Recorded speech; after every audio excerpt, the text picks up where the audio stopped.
As great as everything looks for the Auburn Tigers, with the Final Four right around the corner, they are in big, and I mean big trouble. Me personally, if I were an Auburn fan, I'd be extremely worried. Ladies and gentlemen, boys and girls, hope all of you had a great day. Hope all of you had a great week. If not, hope this video can make it a little bit better. Man, oh man, it's time to talk about some good old-fashioned March Madness. But more importantly, we got to talk about the Auburn Tigers. As we know, or you should know by this point in time if you have been living under a rock, we have all 4 1 seeds in the Final Four. The first time this has happened since 2008. Count it, we had not 1, not 2, not even 3, but 4. We went perfect, 4 for 4 on the 1 seeds. That's only the second time it's happened in history. Clap it up to all the 1 seeds. Clap it up, clap it up. We got the Dukies, we got the Tigers, we got the Florida Gators, and the Houston Cougars. I know we have a lot of controversial statements on this channel, but I don't think too many people are going to argue with this. They have been the 4 best teams in the country, so it's good to see they're the Final 4 remaining. But outside of that, who has been, for pretty much the entire season, the #1 overall team? I think most people watching this video would say Auburn. I don't have a problem with that, because when you look at their resume with all them Quad 1 wins, I think heading into March Madness, they were like 16-3 in Quad 1 games. You're probably never going to see something like that ever again. And the reason for that is because you just don't get that many Quad 1 opportunities. However, they were playing in arguably maybe the best basketball conference, not just this year, but possibly of all time. I've had a couple people send this to me already before, leading up to the Final Four. This is a new website and app called Kalshi, and this is who everyone is rocking with. This is who most people are picking. You got Duke 72% and Florida 62%. Let's dive deeper into detail. And by the way, you can trade on, as you can see right here, women's basketball, UConn, South Carolina. You can trade on the climate, weather, and the list goes on and on and on. But we like talking about sports, so let's take a look at this. So right now, ooh, 39% Auburn, 62% Florida. I know some Auburn fans, they're not going to like that. And as a person who resides in the state of Alabama, I know Auburn fans, they like to talk a lot of talk. So if you want to put your money where your mouth is, you might want to take a look at this. Let's say you take Auburn and we'll do $10 again. You get 26 contracts because Auburn, only 39%.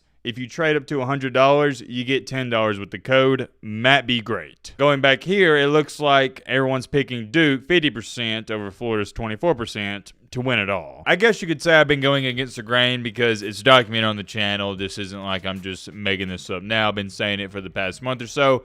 I've always had Duke as my #1 team in the country this year. I didn't really care about the lack of competition per se. I just easily thought they were #1 team. They were dominating everybody, and I wasn't quite sold on Auburn. And let me clarify, when I say I'm not quite sold on Auburn, I mean as in them being the #1 team in the country. Outside of that, yeah, they're still a really great ball club. I just thought Duke was #1 for the longest. But then out of nowhere, here comes a young man by the name of Walter Clayton Jr., a little foreshadowing, and the Florida Gators.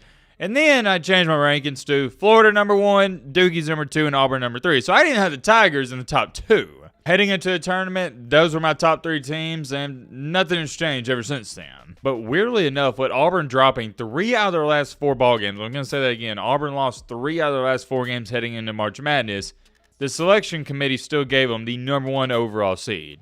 I disagree with that. It really doesn't matter what I think, though, because they got it. We got to deal with it. Fast forward time to this tournament, Auburn in their first 4 games has done nothing less and nothing more than take care of business. In round 1, they beat Alabama State handily. In round 2, they beat Creighton by double digits. In round 3, they beat Michigan. They was trailing by like 7 or 8 points in the second half. Turned it on, went on like I believe it was a 20-2 run. Then, most recently, on the 30th, they beat Michigan State. I just realized they beat both Michigan and Michigan State in back-to-back games. Pretty cool. Auburn's looked really good. Now, have they looked as dominating as Houston or Duke? Absolutely not, but it doesn't matter if you win by 1 point or 15 points in March Madness. We all know this if you know ball. It's survive and advance. This isn't the regular season when you can nitpick Auburn somewhat struggling against Michigan a little bit, trailing by 7 or 8 points in the second half, and only beating Michigan State by 6. No. A win is a win. As great as everything looks for the Auburn Tigers, with the Final Four right around the corner, they are in big, and I mean big trouble. Me personally, if I were an Auburn fan, I'd be extremely worried. Here's why. Let's take a look at this first. So Auburn lost 5 games this year against Duke, against Florida, against Texas A&M, against Alabama, the Mark Sears buzzer beater, shout out to Mark Sears, and last but not least, the Tennessee Volunteers. What do all 5 of these teams have in common outside the fact of their quad 1 opponents and they're really good? They have length and they have athletes. But let's dive a little deeper. That's a little vague. Auburn hosted Florida not too long ago, in which Florida and Walter Clayton Jr. blew them out of the water in their own arena. I know the final score says 90-81. That was a 15 to 20 point ball game. Auburn scored a bunch of points at the end to make it look much, and I mean much better. Florida lit them up. You know how they did? They put Janai Broome in ball screens. Auburn couldn't stop it. You know why? Because Janai Broome, he's a great player, but he is slow and unathletic. He can't jump and he can't move that well. Florida realized this and said, let's put him in ball screen after ball screen after ball screen after ball screen, and they cooked him. It was barbecue chicken from there. But it's way more than just the ball screens. You want to know why Florida ran him out of the gym? It was on the defensive side of the ball. Your casuals don't understand this. Your best offense, ironically enough, comes from defense. Florida racked up so many points on Auburn by getting stop after stop after stop, throwing one outlet pass. Walter Clayton Jr. would take one dribble, boom, three-pointer, or kicking out to somebody else, and they knocked down a 3. Florida had a bench player who doesn't even play it much, averages 3 points per game. He went 3 for 3s on Auburn and had 9 points. Aberdeen hit a couple threes against Auburn, and so did Will Richard. Most people are going to look at the final score and go, oh, Florida had 90 points, Auburn had 81. That means Florida must have been the way better offensive team, and they just outscored Auburn. But that's not the case. What really happened is Auburn got clamped up. They couldn't score, and Florida's defense led to easy offense. They rarely had to run sets. Why did Auburn struggle to score against Florida, you may ask? Great question, my friend. I'll let you answer it. Because of Florida's size. It's why I picked Duke to dominate Alabama. Alabama cannot compete with Duke's length and size and athletic ability. Florida's too big. Too big. Therefore, Janai Broome, all that one-on-one isolation crap he tries to do, it ain't gonna work. And the way Auburn's offense is set up, Chad Bacon Lasagna, Tahad Pettiford, when they are the second and third option, that's when they're thriving. Pettiford, as much as I love the guy, he can't be a guy that takes over and just ISOs the entire game. No.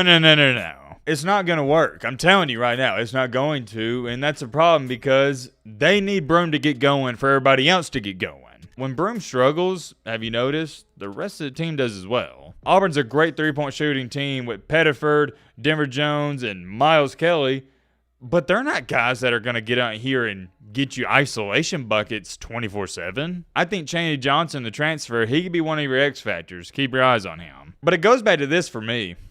I don't know how Auburn's going to score the ball. I don't. They are in trouble. I think it's going to be a similar game to what happened only a couple months ago when Florida spanked them around in their home arena. Oh yeah, here's another reason they're in trouble. Haven't talked about this too much. Florida has a individual that goes by name of Walter Clayton Jr. If you know, you know. Been hyping this young man up for the past 2 to 3 months. You're not going to stop Clayton Jr. It's a similar thing to Steph Curry. You just got to hope and pray you can contain him, and that's holding him to maybe 18 to 20 points. I'll show you this, though. Out of the 4 remaining teams, Auburn ranks last in net rating. This also goes to prove as to why I don't think they should have got the number 1 overall seed. At the very top, you got Duke. It's not even close. 39.62. Below them, you got Houston, 36.49. Number 3, you got Florida, 36.05. Last but not least, Auburn, 35.25. Let me ask you a question. Serious question. It's going to be one of the final things we touch on before we end this video.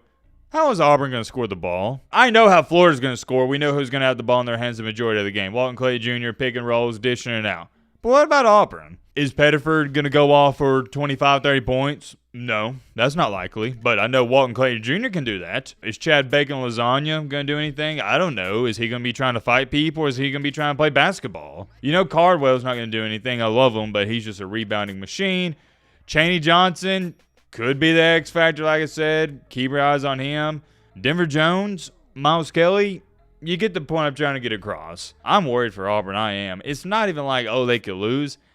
I think there's a legit possibility they could get blown out. I don't want to get into this too much because it's hypotheticals, but let's just say, hypothetically speaking, that Auburn does beat Florida, and we'll say Duke beats Houston.